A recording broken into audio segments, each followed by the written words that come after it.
আসসালামু আলাইকুম। আশা করি আপনারা যে যেখানে আছেন ভালো আছেন, সুস্থ আছেন। আমরাও আলহামদুলিল্লাহ ভালো আছি। আর চলে আসলাম একটা নিউ ব্লগ নিয়ে। আজকে আমার ব্লগটা সকাল সকাল শুরু করছি। এখন বাজে সকাল 7টা। আজকে আমি সারাদিন কি করব সেটাই আপনাদের সাথে শেয়ার করব। আশা করি আমার এই ব্লগটা আপনাদের ভালো লাগবে। আর আমার এই ব্লগটা যদি ভালো লাগে আমার চ্যানেলটা কিন্তু সাবস্ক্রাইব করতে ভুলবেন না, আর লাইক কমেন্ট শেয়ার করবেন। তো দেখতে থাকেন আজকে আমি সারাদিন কি করি সেটাই আপনাদের সাথে শেয়ার করব। আজকে শুক্রবার, মেয়ের স্কুল নাই, এর জন্য আমি সকালবেলায় ঘুম থেকে উঠি। আমার সকাল সকাল ঘুম ভেঙে যায়, কেন জানি আর ঘুমে ধরে না। ওরা ঘুমায় থাকে আর আমি উঠে সব কাজ করব। প্রথম কাজ হলো এই যে একে খাওয়া দাওয়া। এই যে কি খিদে লাগছে, এই যে বারান্দাটা অনেক নোংরা হয়ে আছে, বৃষ্টি হয়েছে তো এর জন্য এই নোংরা হয়ে আছে বারান্দা। অনেক বৃষ্টি হয়েছে এই কয়দিন, এই বৃষ্টির পানি পড়ে খাওয়া নোংরা করে। খাওয়াই কম কিন্তু ফালাই বেশি। এগুলো আজকে দেখি পরিষ্কার করব। আর এই যে রাস্তার অবস্থা,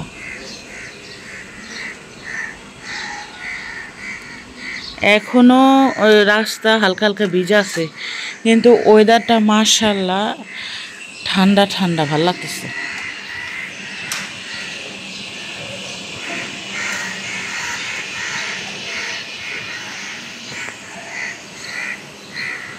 এখন আমি নাস্তা বানাবো। নাস্তা এখন বানাবো না, একটু পর, বা নেহার বাবা উঠলে নেহার বাবার আমি একসাথে নাস্তা খাই।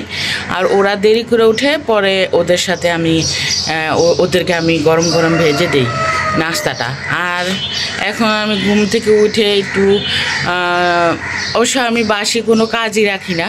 আমি রাত্রেবেলায় সব থালা বাসন সব ধুয়ে পরিষ্কার করে রেখে দিই। আর সকালবেলা উঠলে আমার ফিল্টারটা যেহেতু কিট শেষ হয়ে গেছে এই জন্য পানি ফুটানো লাগে। সকালবেলা উঠে আমি সব বোতলগুলো পানি ফুটাই নিই, টেবিলগুলো পরিষ্কার করি। তারপরে 9টার দিকে নাস্তা ভাজি আমি, আর নেহার বাবা নাস্তাটা খেয়ে নিই। পরে যখন ওরা ঘুম থেকে উঠে পরে ওদের আবার নাস্তা বানাই দিই। আর ফ্রিজে বাজার থাকলে বাজারটা বের করে নেই কি রান্না করব। এখানে ইসবগুলির ভুসি ভিজায় নিলাম। আমি চিয়া সিড খাই সকালে, চিয়া সিডটা শেষ, এর জন্য ভাবলাম যে একটু ইসবগুলির ভুসি খেয়ে নিই। সকালে ঘুম থেকে উঠে 1 গ্লাস পানি দিয়ে চিয়া সিড খায় নেই। চিয়া সিডটা শেষ, এর জন্য এখন ইসবগুলির ভুসি খাচ্ছি। ইসবগুলির ভুসিও শেষ, এটাও আনা লাগবে। এখন দেখি নিধির বাবা উঠলে পরে বলবো আনতে। আর এই যে এই টেবিলের এই অবস্থা, প্রত্যেকদিন সকালবেলা ঘুম থেকে উঠে টেবিলে আমার পরিষ্কার করতে হয়। এগুলো সব এখন পরিষ্কার হয় কি 12টা পর্যন্ত আমার স্কুলে বসে থাকা লাগে। আর এখন না আগের মতো বসতে ভালো লাগে না, কিন্তু কিছু করার নাই। আমি সবসময় আমার মেয়েদের কখনো একা ছাড়ি না। আমার সবাই বলে যে মেয়েদের একা ছাড়ো না কেন। আমি ওদের কিন্তু আমি অভ্যাস করলে ওরা হয় অভ্যাস, কিন্তু আমি করি না। আমার কেন জানি ভালো লাগে না ওদেরকে একা রাইখা আসা। আর সেই স্কুলে রাইখা আসবো আবার যাব, এর চেয়ে ভালো আমার মনে হয় কি বৈশা থেকে নিয়ে আসলেই ভালো। আর নেহারে যখন আমি নেহা 6-এ পড়ে তখন থেকে আমি দিয়ে আসছি, পরে যে আবার নিয়ে আসছি। এখন নিধির ব্যাপারটা হয়েছে কি, মানে নিধির তো রেগুলার ক্লাস করা হয় নাই, ওই যে করোনার সময় বন্ধ গেছে। তারপরে আবার এই যে কয়দিন আগে ছাত্র আন্দোলন গেল, মানে আমার মেয়েটা বসে ক্লাসে ঠিক করে, ও কিন্তু বের হয় না, ও আমার একবারও দেখে না। কিন্তু তারপরে বলে যে তুমি থাকো।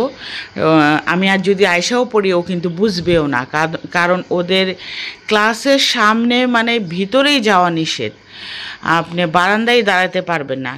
ওখানে একটা স্কুলে একটা গার্জেন রুম আছে, সেখানে বসে থাকা লাগবে। আর মাঠেও দাঁড়াইলে গার্জেন টিচার সরায় দেয়, বলে যে না এখানে দাঁড়ানো এলাও না। তো ও কিন্তু আমাকে দেখবেও না, কিন্তু আমারই কেন জানি ভালো লাগে না। আমি এখানে ওর কাছে বইসা তারপরে ওকে নিয়ে আসি। আর রেগুলার ক্লাসে যাইতে যখন 7-এ উঠবে মাশাআল্লাহ আল্লাহ বাঁচালে, তখন হয়তো দিয়ে আয়সা পড়বো। এখন নিয়ে আসবো। আর এখন আবার নতুন সিলেবাস দিছে, তো পড়া আবার একটু টাফ হয়ে গেছে। আর আমার নিধির আবার টিচার রাখি নাই, ওর বোনই ওরে পড়াচ্ছে। দেখি কেমনি কি করা যায়, কারণ হঠাৎ করে সিলেবাস চেঞ্জ করাও কিন্তু একটা মুশকিল হয়ে গেছে। ওদের ছিল একটা অন্য নিয়ম, এখন আবার অন্য একটা নিয়ম, বোঝারও কিন্তু একটা ব্যাপার আছে। সকালে ঘুম থেকে উঠে টেবিলটা এই যে পরিষ্কার করে নিলাম, টেবিল পরিষ্কার করে নিলাম। এখন নাস্তা বানাবো, নাস্তা বানায়া এখন নিধির বাবাকে ঘুম থেকে উঠাবো, আমরা দুজন মিলে নাস্তাটা করে নিব। আর এই যে রাত্রেবেলা কলা আনছিল, কলা আবার আমার নেহা বড় মেয়ে ফ্রেশ না হলে কলা খায় না, কলা একটু দাগ থাকলে খেতে চায় না। আর এই যে আমি পানিটাও ফুটায় নিছি। এখন আমি ঘুম থেকে উঠে নাস্তাটা বানালাম, পানি ফুটালাম, তারপরে বোতল এগুলো সব ভরলাম, টেবিল পরিষ্কার করলাম। আর হাঁড়ি পাতিলে আমার থাকে না, হাঁড়ি পাতিলে আমি এগুলা রাতেই সব মাইজা রাখা দিই। আর এখন এই যে কলা দিয়ে আমি নাস্তা খাচ্ছি। সকাল সকাল না মিষ্টি জিনিস দিয়ে নাস্তা খেতে আমার একটুও ভালো লাগে না। আর নিধির বাবা উঠছে ঘুম থেকে, ওয়াশরুমে গেছে, ও আসবে, ওর জন্য আবার চা বানায় নিলাম। আর এখন আমি নাস্তাটা খেয়ে নিচ্ছি।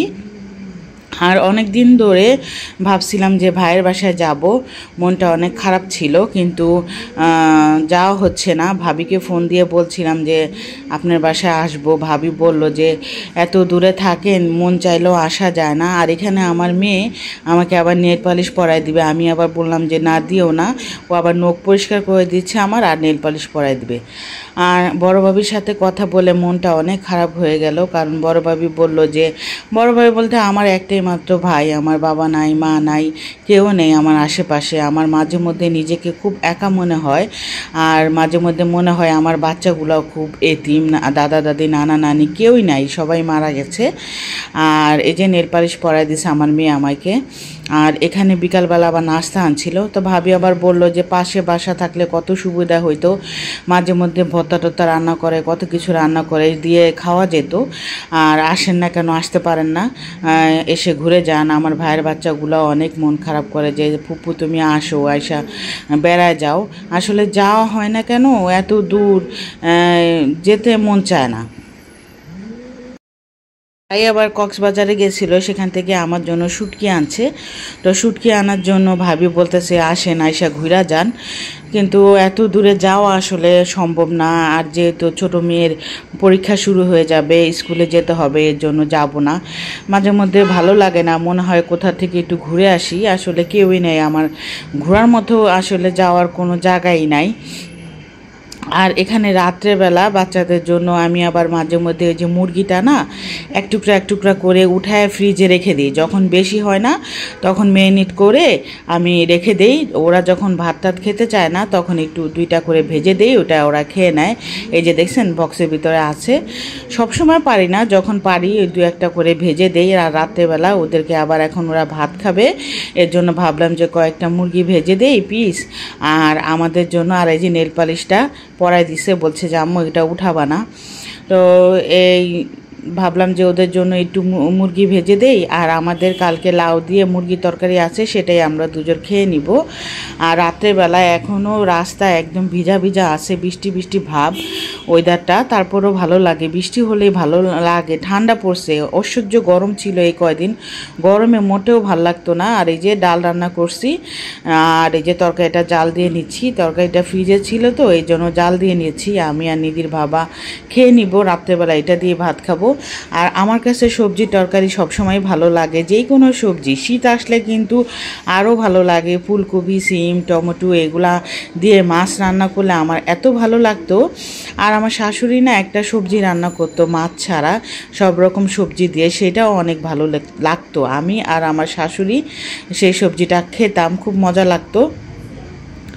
আসলে দুনিয়াতে কেউ মা বাবা শ্বশুর শাশুড়ি না থাকলে না নিজেকে একটু এতিমি মনে হয়, বিশেষ করে বাচ্চাদের জন্য বেশি কষ্ট লাগে।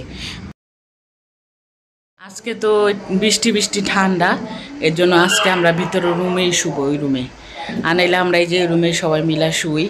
আজকে ঠান্ডা তো এর জন্য ভিতরে রুমে শুব। এই নিচে বিছনা করলেও একটা ঝামেলা, প্রতিদিন বিছনা করো আবার উঠাও। এই যে বললাম না, ওই যে আমার ঘরে সারা ঘরে আপনারা কাপড় দেখবেন, কারণ আমরা 3 জন মেয়ে মানুষ, মানে এদিকে সেদিকে কাপড় ছড়াই সেটা থাকি ঘরের ভিতরে। তরকারি জাল হয়ে গেছে, এখন চুলাটা বন্ধ করে দেবো। বাবা অনেক গরম, থাক বন্ধ করে দিই। আমাদেরকে ঢেকে রাখি, সবসময় ঢেকে রাখার চেষ্টা করি। আমার মেয়ে নেল পালিশ পরে দিছে, বসে আম্মু ওগুলো উঠাবা না।